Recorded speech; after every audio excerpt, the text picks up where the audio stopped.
Welcome to Niger Delta Today, a program that explores the unique culture and norms of the Niger Delta people. The program also keeps you abreast on trending issues happening around the region, while also chatting with industry experts on the possible solutions to the challenges facing individuals in the Niger Delta region. So stay with me and let's explore the region together. I am Sifon Ode.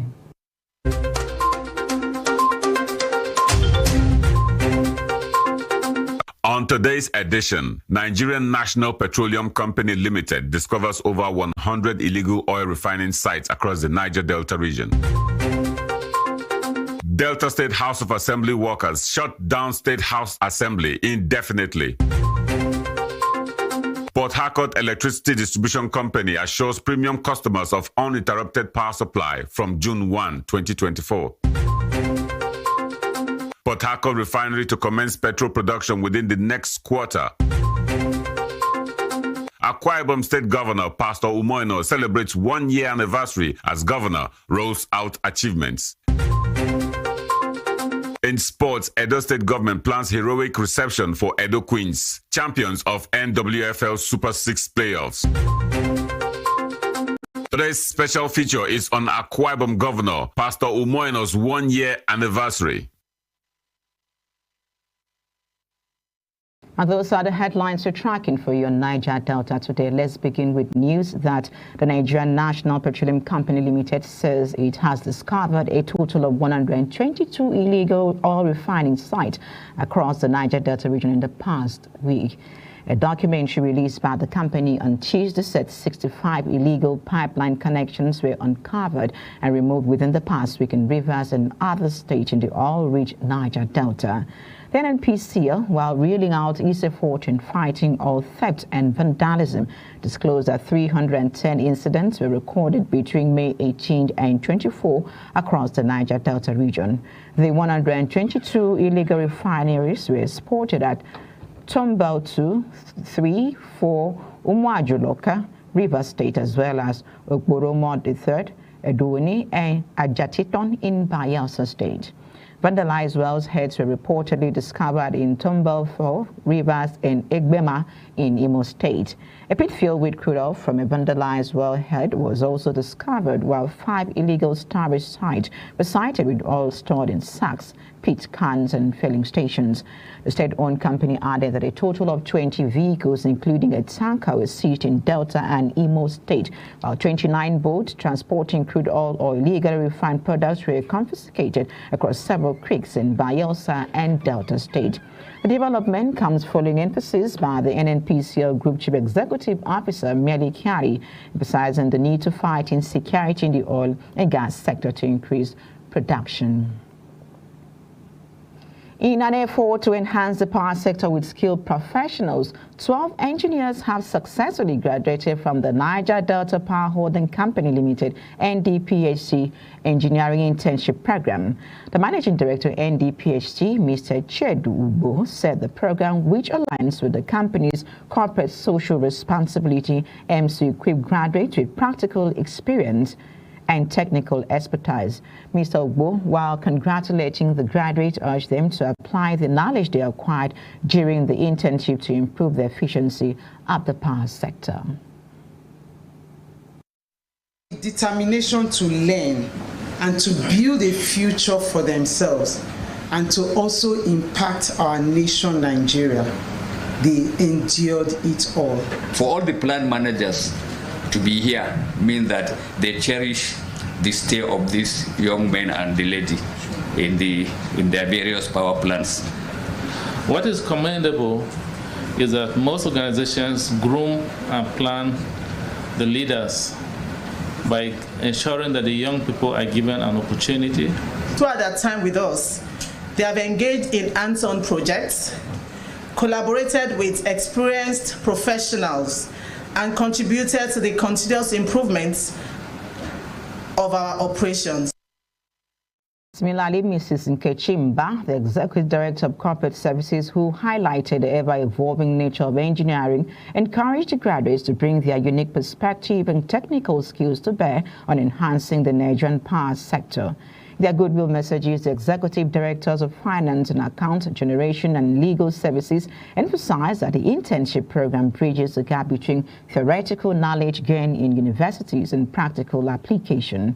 The graduates themselves expressed their appreciation to NDPHC Limited for this opportunity and pledged their commitment to making a positive impact in their roles. I appreciate the entire team for welcoming us with open arms and creating a nurturing environment where we felt encouraged to learn and contribute. Having the opportunity to blend the theoretical knowledge we acquired in school with practical knowledge has helped to position us on solid foot in our journey to reaching the apogee of our profession. Niger Delta Power Holding Company Limited operates about 10 power plants and is actively involved in the National Integrated Power Project, NIPP. This intervention project focuses on transmission, distribution, and gas infrastructure. The interns, drawn from various engineering fields and universities, underwent training at Omotosho, Sapele, Calabar, and Ihoba power plants. Electricity Distribution Company PHED will no longer have to suffer whenever there is a fall in the national grid, as the company has assured its premium customers of 22 hours of uninterrupted power supply daily beginning from June 1st, 2024. And the Port Harcourt Discourse gave their assurance during a town hall meeting with some customers in Port Harcourt. The company said it has put up a bilateral arrangement whereby customers will get their supplies directly from the power generators and away from the national grid. Acting Managing Director of PHED, Mrs. Ochoko Ama, while speaking at the meeting, said the arrangement was for those who have premium need for power and are ready to pay for their services, adding that the company has decided to begin with the Trans-Amadi axis of Port Harcourt. She explained further that under the bilateral arrangement, the customers will not be paying anything different from what Band A customers in the country are paying, but however said the customers will not have to suffer whenever there is a fall in the national grid. The PHED acting MD said the arrangement has gotten the nod of the Nigerian Electricity Regulatory Commission, NERC, as they are looking forward to its implementation. Away from that, while presenting an account of stewardship and scorecard to mark his first anniversary of his in Port Harcourt, Rivers State Governor Siminalayi Fubara has pledged his determination to make the change he promised with a sense of urgency. Governor Fubara said his administration awarded 9 new road projects valued at 534.332 billion naira, added that his administration inherited 34 uncompleted projects valued at over 225.28 billion naira across 13 local government areas of the state. The governor said his administration had successfully defended the rights and privileges to govern the state and advance its progress in liberty and freedom without compromise. He restated his commitment to put Rivers State first, defend her interests, and ensure that the people get the dividends of democracy and good governance.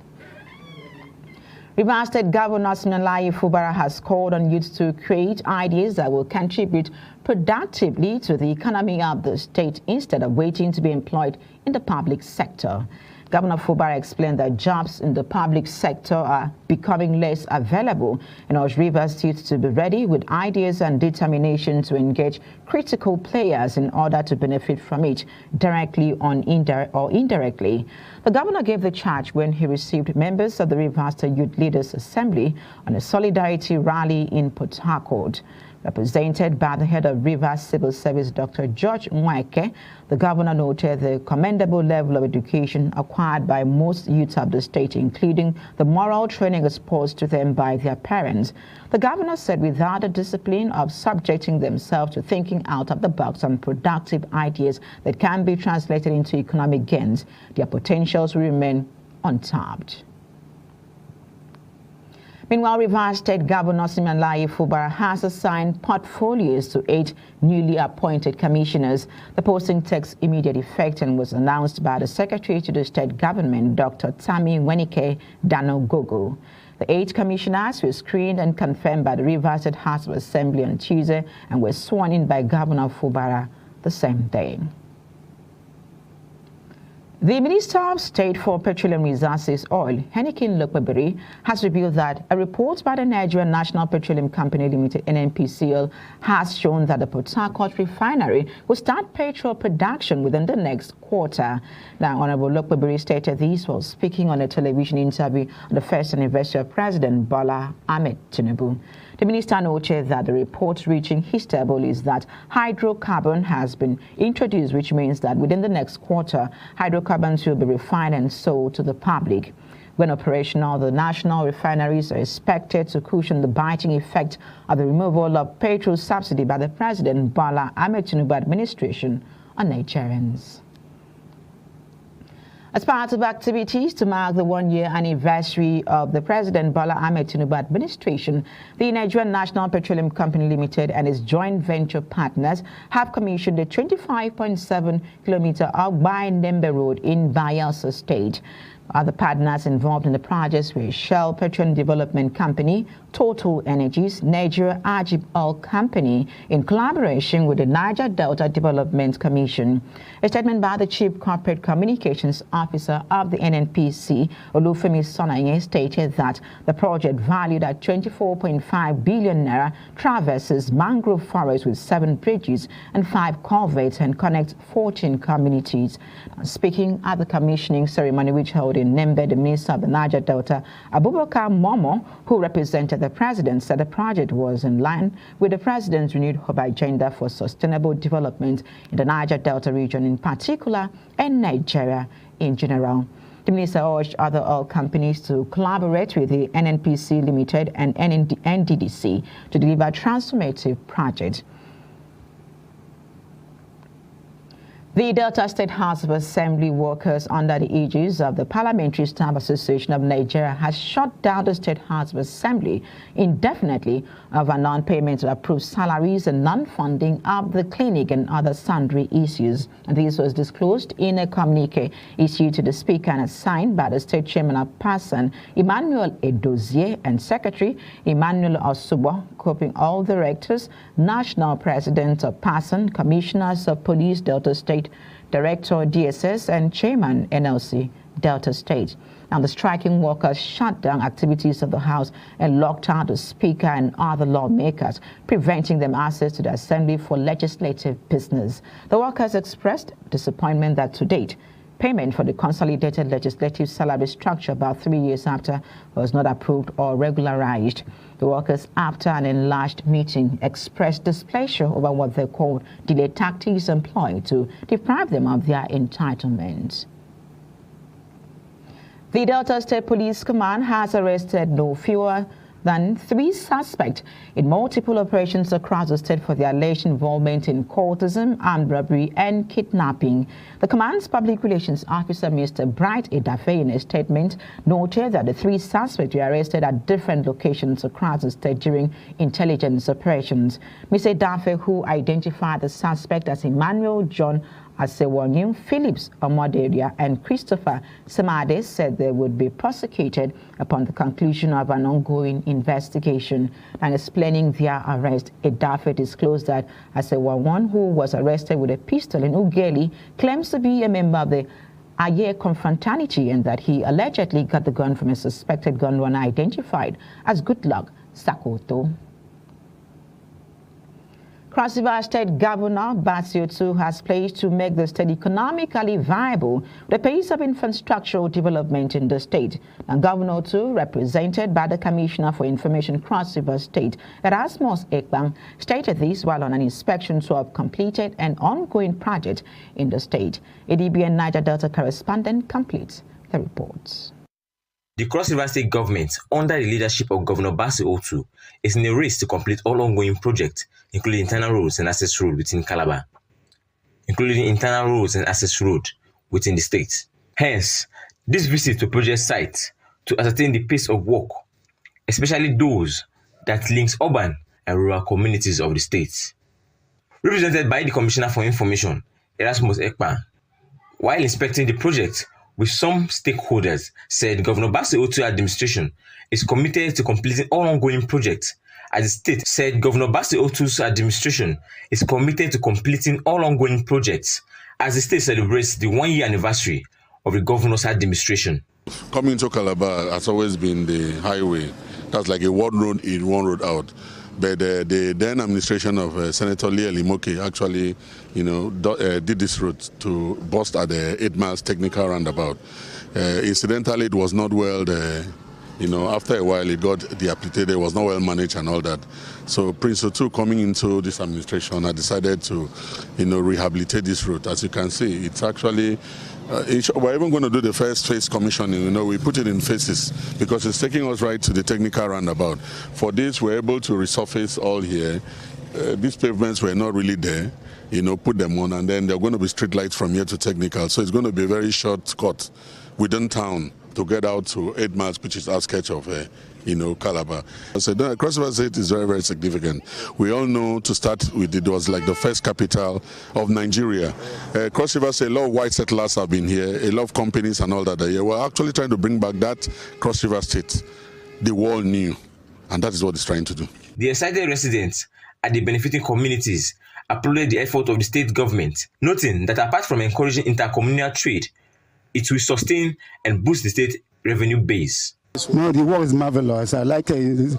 In fact, the engineer is professional. The company that have done a very nice job. And I thank the governor so well for the job well done. It's dynamic and pragmatic. That's the kind of leader we are looking for. So why we are very happy. The work is a very serious, very solid work. It was very, very hard for the passers-by. They had to pay transport. Maybe transport they should be paying maybe like 150. They're paying 250 naira just from here to Etagbo instead of 150 because of this place. It was hindering people, even the transporters, because this is the only way that's linking Calabar to municipality. It was a thing that we never expected because we have been here for years, and it was as if this place has been neglected. But for someone to come, pick interest in a road like this, it was a great thing to us. At first, we felt that it's just a gradable thing they'll just do and leave. But to our own surprise, they came, started putting gutters and everything. So we now knew that this man means business. I, for one, we never expected what we saw. It was on a Saturday. The truck came here, an excavator, and started breaking down some places, clearing the bushes. To our own amazement, we discovered that the place is slated out to be tarred. So it was a great joy for us. This is construction of Okoragbo Street with spurs to Ekongeta. Spurs are adjoining roads, like this one we are on now.